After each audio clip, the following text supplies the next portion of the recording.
저는 전공이 법학이고 그 중에서도 이제 형사법 쪽을 전공하고 있어요. 그래서 일단 내란음모 사건 판결이 나왔으니까 그 판결에 어떤 문제가 있는지 하는 걸 먼저 짚어보고, 그 다음에 가장 초미의 관심사인 위헌경과 해상의 문제 조금 짚어보고, 그 다음에 이런 두 가지 사건들의 하나의 맥락 내지는 배경에 대한 문제를 조금 이야기하면서 마무리하는 그런 시간으로 잡도록 하겠습니다. 그 판결문이 400페이지 정도가 되거든요. 다 읽어봤는데 한 300페이지 돼요. 본문은 뒤에 한 100페이지 정도는 이제 그 이적표물 이런 증거 목록이 쫙 나열되어 있는 것이고, 300페이지만 해도 사실 1심 판결문 굉장히 긴 분량입니다. 분량이 이렇게 한 400페이지가 넘는데 판결의 요지를 이야기하자면은 굉장히 단순합니다. 여러분들 그 자료는 다 가지고 계시죠? 거기 처음에 정리해놓은 한 3개 정도의 문장, 요거면 충분하지 않을까 생각이 드는데, 첫 번째는 아로라는 게 있다, 존재한다. 이석기 의원이 총책이다. 이런 이야기를 하고요.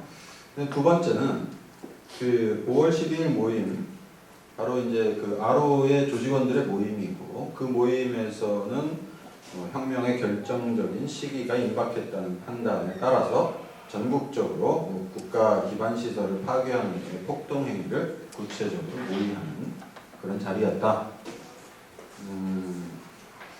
아로라는 지하혁명 조직의 성격상 향후에 그 총책의 지시에 따라서 일사불란하게 동시다발적인 파괴 행동으로 나아갈 수 있다라고 하는 점에서 내란의 실질적인 위험성도 인정된다. 이런 내용이 요지인 것 같습니다. 그 외에 국가방법 위반 부분도 있지만 그건 일단 빼고, 이제 두 가지 관점에서 이론적으로는 문제 제기를 좀 해볼 수 있을 것 같은데요. 그 법원의 특히 형사법원의 판단은 크게 보면 이제 두 가지로 구성이 됩니다. 하나는 사실 인정이라고 하는 부분이 있고, 그 다음 이제 두 번째가 법리 판단입니다. 사실 인정이라고 하는 거는 팩트를 일단 인정하는 거죠. 누가 몇 월 며칠 몇 시 어디서 뭐 했다라는 걸 이제 증거에 의해서 인정하는 게 사실 인정입니다. 그 다음에 이제 그 인정된 사실을 놓고, 자, 이게 이제 범죄냐, 범죄 요건에 이제 맞는 거냐에 대한 판단을 해야 될 거잖아요. 이게 이제 법리 판단 부분이죠. 크게 보면 형사재판은 이렇게 두 가지로 구성이 되어 있는데, 엄격한 증거에 의해서 해야 된다라고 하는 부분이 이제 사실 인정과 관련된 그런 이야기입니다. 법리 판단은 이제 법 해석과 법 적용의 문제니까 이건 이제 이론적인 적용의 문제이고요. 근데 이 사실 인정과 관련해서 사실 5월 12일 모임에서 어떤 발언들이 있었느냐 하는 거는 이미 그 녹음 파일을 통해서 다 드러나 있고, 물론 이제 변호인단의 입장에서는 그 녹음 파일이 증거로 사용될 수 있는 게 아니다라고 하는 문제 제기를 하고 있지만, 요건 이제 절차법적인 문제이고, 그건 일단 빼고 봅시다. 어쨌든 인정된다, 그 녹음 파일 내용들이 인정된다고 했을 때, 사실 인정에서 사실 좀 본격적으로 이 판결과 관련해서 문제가 문제를 지적할 수 있는 부분은 아로라고 하는 부분이에요. 이 수원지방법원이 아로의 실체가 있다라고 하는 거를 이야기하는데 판결문에 굉장히 많은 기면을 할애하고 있습니다. 사실 내란음모라고 하는 거는 꼭 어떤 조직이 있어야 한다라고 하는 게 법조문상의 요건은 아니거든요. 우리 그 내란죄에 가장 대표적으로 인정됐던 그 전두환 사건, 그러니까 전두환 5.18 그 쿠데타 비상계엄 조치를 내란으로 갔잖아요. 그런 경우도 무슨 조직이 있어가지고 하는 건 아니란 말이에요. 물론 이제 전두환은 당시에 이제 군권을 장악하고 있던 이제 그런 입장이긴 했습니다만, 그런데도 아로라는 조직의 실체를 이야기하는데 재판부가 굉장히 많은 공을 들이게 되는데, 그 이유는 뒤에 이제 보면은 좀 나타납니다. 왜냐하면 아로라는 것을 인정하지 않고서 보면, 아니 그런 조직을 머릿속에 그려놓고 전제해 놓지 않고서 보면은 5월 12일 모임에서 과연 구체적인 합의가 있었냐, 내라는 거에 대한 합의가 있었냐를 인정하기 쉽지 않거든요. 녹취록 내용을 다 인정한다고 하더라도. 근데 이제 이거를 아로라고 하는 조직이 있다라고 전제하면 좀 재판부의 판단이 달라질 수가 있어요. 그때는 이건 지하혁명 조직이라는 게 있대. 그게 지휘통솔 체계를 갖추고 있대. 이석기 의원이 총책이래. 총책의 말 한마디면 다 움직인대. 이렇게 돼버리니까 그러면 5월 10일 모임에서 이야기한 정도만 가지고도 위험성이 인정되네. 이런 논리로 가는 거거든요. 그래서 사실 아로의 존재를 인정하는 것이 내라는 뭐의 법적인 요건에서는 필수적이고 그렇게 중요한 건 아님에도 불구하고 재판부는 이 부분에 대해서 굉장히 많은 공을 들여서 또 지면도 굉장히 많이 할애하고 있습니다. 그래서 뭐 1페이지에 그 아로의 실체는 입증되었는가라고 하는 부분에 보면은 이제 판결문에서 뭐 이러이러한 이야기를 해요. 그 다운표로 이제 조금 인용해 놨는데, 그 지하혁명 조직 아로 그 주체 사상을 지도 이념으로 대한민국의 정권이 미제에 예속된 파쇼 권력이라는 인식하에 혁명의 결정적 시기에 체제를 변혁해서 자주적 민주정권을 수립한 후 그런데 이 아로라고 하는 거를 인정하려면은 증거가 있어야 합니다. 이 지하혁명 조직이라고 하는 게 실체를 인정하기 위해서는 형사소송법에서는 증거재판주의라고 하는 것이 굉장히 큰 원칙으로 되어 있거든요. 그 범죄 사실을 인정하는 데 있어서는 이런 이야기를 하죠. 그러니까 법적인 기준에서는 합리적 의심이 없는 정도의 증명에 이르러야 한다라는 원칙이 있습니다. 이게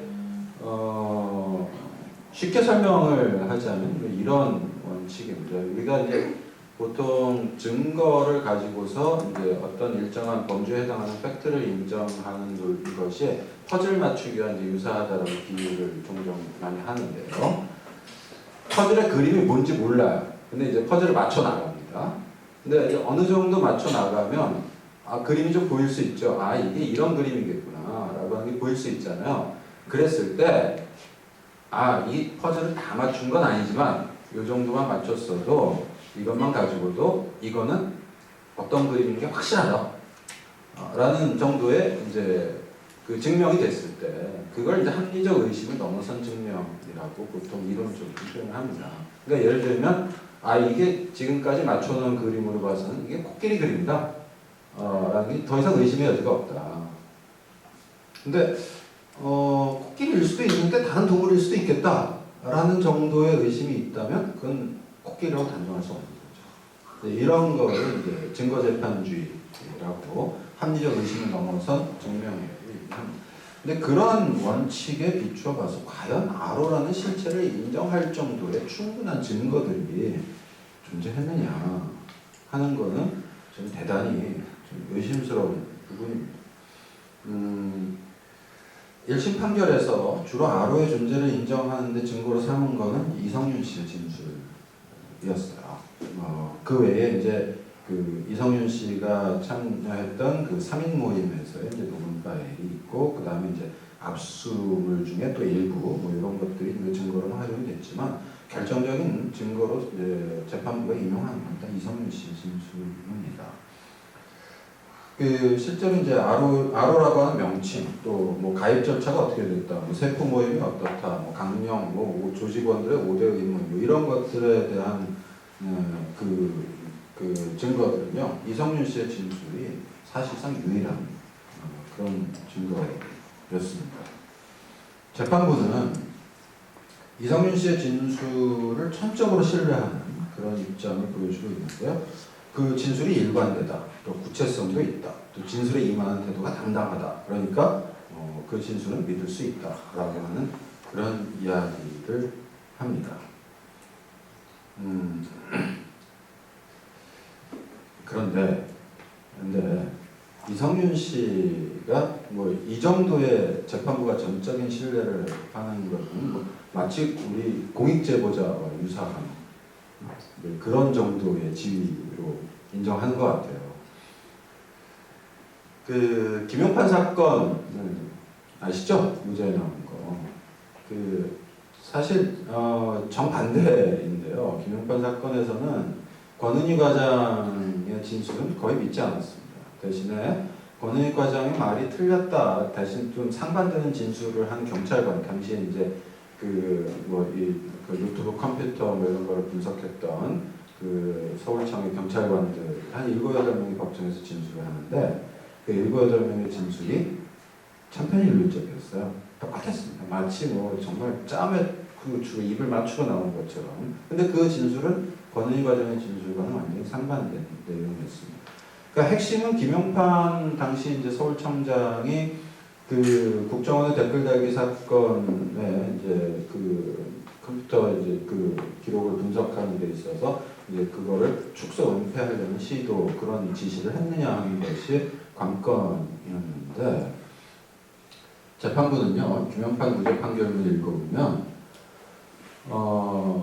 그 7, 8명의 현직 경찰관들의 진술이 일관되고 믿을 수 있다. 똑같은 얘기를 하니까 그렇게 얘기를 합니다. 그래서 권은희 과장의 진술은 믿기 어렵다라고 얘기를 하죠. 이 사실 상식적으로 우리가 생각을 해보면 권은희 과장은 여러 가지 뭐 인사상의 그런 불이익이 있을 거를 뻔히 예상하면서도 그 사건에 대한 축소 은폐 조작에 해당되는 내용을 사회적으로 고발한 사람이잖아요. 근데 나머지 경찰관들은 현직에 지금 있는 사람들이고 이 사람들이 법정에서 진술하는 내용이라고 하는 것이 상당히 사전에 입을 맞추고 나왔을 가능성이 충분히 있다라고 하는 건 우리가 상식적으로 다 알고 있는 얘기인데 그럼에도 불구하고 재판부는 완전히 그 현직 경찰관들의 진술을 100% 신뢰하고 권은희 과장의 진술을 믿지 않는 태도로 갔습니다. 근데 이 내란음모 사건에서는 반대로 간 거죠. 이성윤 씨의 진술을 전폭적으로 신뢰를 합니다. 그러면서 그 이성윤 씨의 진술이 진술과 다른 그런 증거들은 오히려 뭐 완전히 뭐 배척해버리는 그런 태도를 보이게 되는데요. 이성윤 씨는 단순한 제보자가 아닙니다. 2010년 여름부터 이미 국정원과 협조 관계를 가지고서 녹음을 하기 시작했었고요.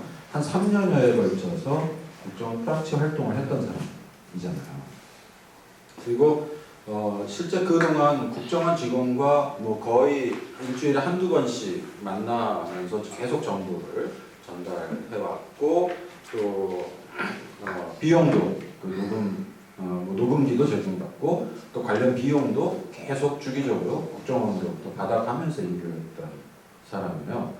또 국정원이 이제 나중에 그 녹음을 위한 감청영장을 법원으로부터 발부받는데 그 감청영장의 집행은 수사기관이 해야 합니다. 그게 법에다 규정이 되어 있거든요. 그런데 그 녹음을 이성윤 씨를 통해서 했죠. 이성윤 씨 보고 하라고 했어요. 그 이제 이건 개인이잖아요. 개인이 한 거잖아요. 원래 그 영장 집행은 국가기관인 수사권을 가지고 있는 기관에서 하는 게 옳은데 그걸 이성윤 씨한테 맡겼어요. 그런데도 이제 그렇게 해서 이제 그 얻어낸 이제 그 녹음 파일들을 재판부에서는 다 증거로 인정하긴 했는데 그것도 문제긴 한데 어쨌든 이런 식으로 일을 했다라고 하는 거는 사실상 단순 제보자의 지위라기보다는 거의 국정원 직원에 상응하는 그런 지위에 있는 사람으로 우리가 상정하고서 그 진술의 신빙성을 판단하는 것이 맞습니다. 다시 말하면 이성윤 씨의 진술을 100% 믿었다는 얘기는 국정원 직원이 한 진술을 100% 믿었다는 거랑 똑같은 거란 말이에요. 그러니까 이거는 우리가 일반적인 증거재판에서는 상식적으로 납득하기 어려운 그런 일개 수사기관 한 사람, 일개 그 국정원 직원 한 사람의 진술에 100% 의존해서 아로라고 하는 게 있다라고 얘기한다. 말도 안 되는 이야기이죠. 근데 재판부는 그런 식으로 얘기를 했고요. 또 이렇게 이제 이성윤 씨의 진술에 과도하게 의존하다 보니까 이성윤 씨의 진술이 앞뒤가 안 맞는 부분이 있어도 굉장히 너그럽게 또 이해해주는 그런 태도로 나가게 되죠. 2010년도에 이제 처음 국정원에서 이성윤 씨가 여러 가지 진술한 조서들이 또 있습니다.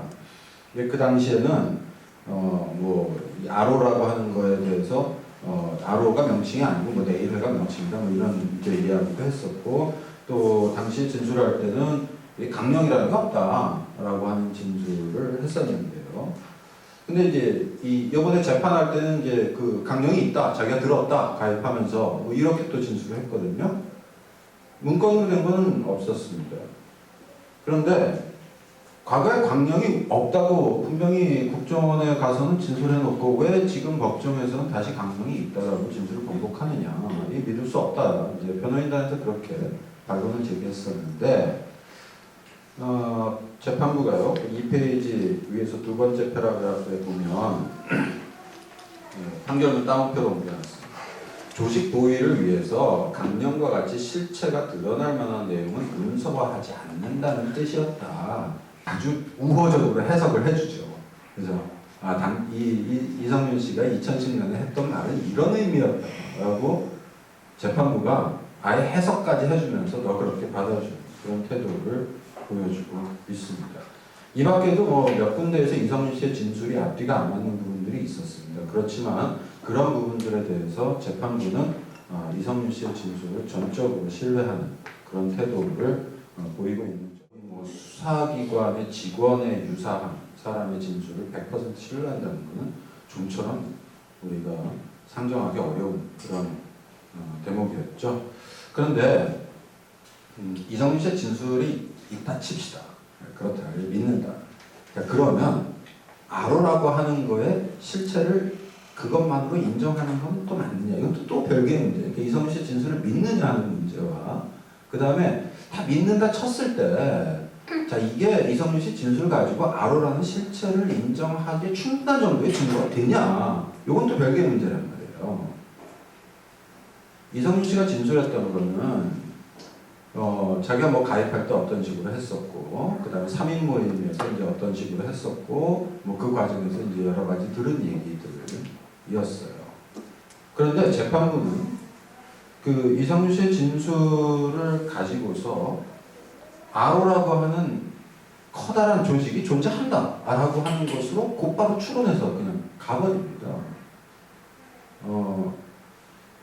아로라고 하는 지하혁명 조직이 존재하고 있고 5월 10일에 모임에 참석한 사람들은 모두 다 조직원들이다 라고 하는 것을 재판부가 추론해냈는데, 이성윤 씨가 그 진술한 내용은 뭐 3인 모임에서 뭐 이러이러한 얘기를 했었다, 뭐 사상학습을 했다는 뭐 이런 얘기들. 사상학습은 뭐 조직에서만 합니까? 학교에서도 하죠. 다 하는 건데 뭐 그런 거.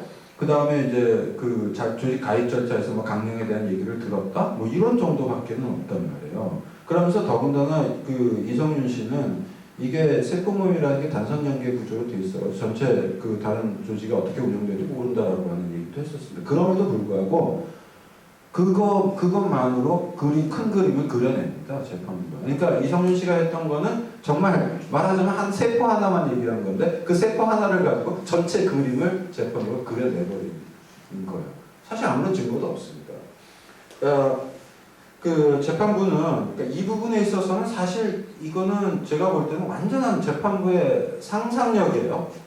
증거에 의한 재판이 아니고, 그 재판부는 이성윤 씨가 했던 그런 식의 세포 모임들이 여럿이 존재할 것이다 라고 아무런 근거 없이 그냥 추론하고, 또 5월 12일 모임은 바로 그런 조직원들이 다 모이던 자리였다라고 하는 것으로 또 그 아무런 근거 없이 추론에 들어갑니다. 그렇지만 이성윤 씨의 그 아주 작은 부분의 진술 말고는 사실 아로의 존재를, 그러니까 어떤 조직이 존재한다라고 하는 거에 존재를 인정할 수 있는 다른 증거들은 전혀 없었습니다.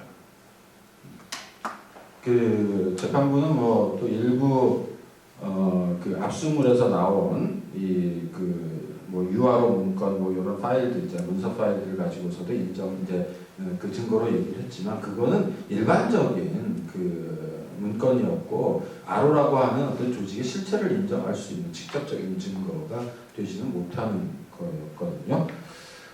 만약에 지하혁명 조직이 존재한다라고 하려면 최소한 그 조직의 강령이 또 지휘 통솔 체계가 어떤 식으로 구체적으로 구성되어 있고 조직의 구성은 또 어떠하고 또 그 조직은 어떤 식의 활동을 하고 있었고 뭐 이런 것들이 좀 구체적으로 해명이 돼야 될 거 아니에요. 근데 검찰도 거기에 대한 증거는 아무것도 제출하지 못했고 그냥 있다는 거야. 있다는 거.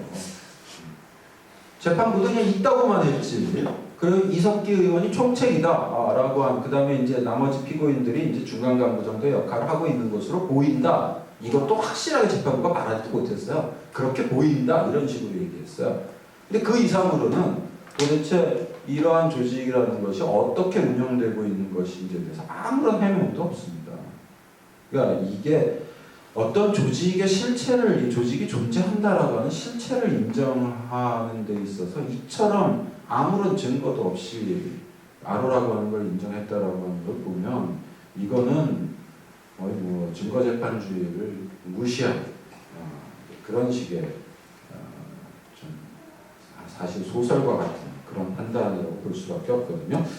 형사소송법에는 자유심증주의라는 게 또 있어요. 그게 뭐냐면 그 증거에 대한 판단은 판사의 뭐 자유로운 심증 형성에 의해서 할 수 있다 이런 원칙입니다. 그러니까 쉽게 말하자면 여러 증거들이 존재할 수 있고 진술도 A라는 사람의 진술, B라는 사람의 진술이 서로 좀 안 맞을 수 있잖아요. 그랬을 때 누구의 진술을 더 믿을 거냐 뭐 이런 거에 대한 판단은 이제 판사가 좀 자유롭게 할 수 있다는 거예요. 근데 이 자유심증주의라고 하는 것이 사실 그동안 우리나라의 이 사법의 역사에서 보면 자유심증주의라고 하는 거에 뒤에 판사들이 숨어서 정권의 입맛에 맞는 판결들을 계속 해왔다라고 하는 거는 이미 뭐 우리 과거에 수많은 간첩 조작 사건들에서 다 보여줬던 대목들이잖아요. 검사가 제출한 증거, 신빙성을 충분히 의심할 수 있는 사유가 있음에도 불구하고 그런 것들 다 무시해버리고 믿을만하다, 그러니까 유죄다 이런 식으로 가는 태도들을 그러니까 이 자유심증주의라고 하는 거에 뒤에 숨어서 사실 이런 근거 없는 추론을 하고 있는 대표적인 게 바로 이 아로에 대한 부분이 아니었나 하는 생각이 듭니다. 법리적인 판단 부분으로 들어가 보면요, 내란 음모의 성립 요건은 그럼 충족하느냐 하는 문제도 또 검토를 해봐야 되는데요. 내란 음모라고 하는 거는 그러니까 내란이라고 하는 국헌문란 목적을 가지고 폭동을 일으키는 거다. 뭐 수없이 많이 언론도 나오고 한 거니까 뭐 여러분들 잘 아실 거고 내란 음모라고 하는 거는 그런 폭동을 일으킬 목적으로 두 사람 이상이 서로 뭐 모의하고 합의하는 게 이제 내란 음모다라고 이야기를 하잖아요. 그 법이론상으로는 이제 이런 내란 음모가 성립하기 위해서는 주관적인 요건은 국헌문란의 목적이 있어야 되고 폭동을 일으키려고 하는 목적도 있어야 하고 객관적인 요건으로는 판례에 의하면요 단순히 범죄의 결심을 외부에 표시하는 것만 가지고는 안 되고 객관적으로 어떤 특정한 범죄를 하기 위한 준비다라고 하는 게 분명히 인식되고 그러한 점에서 실질적 위험성이 인정돼야 된다라고 이야기합니다. 그 형법 교과서에 보면 내란죄에 대한 설명도 굉장히 적고 더군다나 내란 음모 부분은 교과서 한 1000페이지짜리 교과서 중에서 한 반 페이지밖에 안 돼요. 사건도 별로 없고 그만큼 이론적으로 별로 이렇게 주목도 받지 못했고 근데 그러다 보니까 내란 음모의 구체적인 요건에 대해서 이론적으로 논의가 활발하게 전개돼 보지는 못했습니다. 그저 이제 판례가 대법원이 뭐 실질적 위험성이 인정돼야 된다라고 하는 정도의 요건을 제시를 했는데 이 실질적 위험성이라는 게 이게 도대체 뭘 말하는 거냐 하는 거는 굉장히 모호할 수밖에 없어요. 조금 더 구체화시켜서 이야기를 하자면 이런 이야기를 할 수는 있습니다. 무엇을 할 것인지가 무엇을 하려고 모의한 것인지가 어느 정도 구체적으로는 좀 드러나 있어야 되지 않느냐. 음모했다라고 말하기 위해서는. 이게 이제 구체성 요건입니다. 뭐 이 수원지방법원도 이 요건 필요하다는 거 당연히 인정했습니다. 뭐 구체적으로 몇 월 며칠 몇 시에 어떻게 하겠다라고 하는 아주 세부적인 계획까지 나올 필요는 없어요. 그렇지만 최소한 러프하게라도 무슨 대상에 대해서 어떤 방법을 통해서 어떻게 하겠다라고 하는 정도의 좀 어느 정도는 좀 구체화된 계획을 가지고 합의를 했을 때에 좀 인정되는 거인데요. 그 3페이지 맨 밑에는 그 대법원 99년도 판결을 각주로 담아놨는데 이 판결이 뭐였냐면은 강도 의무 사건이었거든요. 그 군에서 제대를 얼마 이제 남겨놓지 않은 두 사람이 야 우리 나가면 이제 이제 강도를 하자라고 이제 모의를 한 거예요. 그 강도 음모죄로 기소가 된 사건인데 거기서 대법원이 그랬어요. 그냥 그 정도 가지고서는 강도 음모라고 말할 수 없다. 그래 강도 음모가 된다라고 하려면 좀 어느 정도는 좀 구체적인 범행 대상이나 방법 같은 게 좀 합의가 됐었어야 한다. 라는 이야기를 했습니다. 그래야 이제 실질적 위험성이 있는 겁니다. 그렇게 했거든요. 구체성 요건 필요합니다. 그 다음에 그런 모의가 실행에 옮겨질 수 있는 직접적인 실현 가능성이 또 있어야 돼요.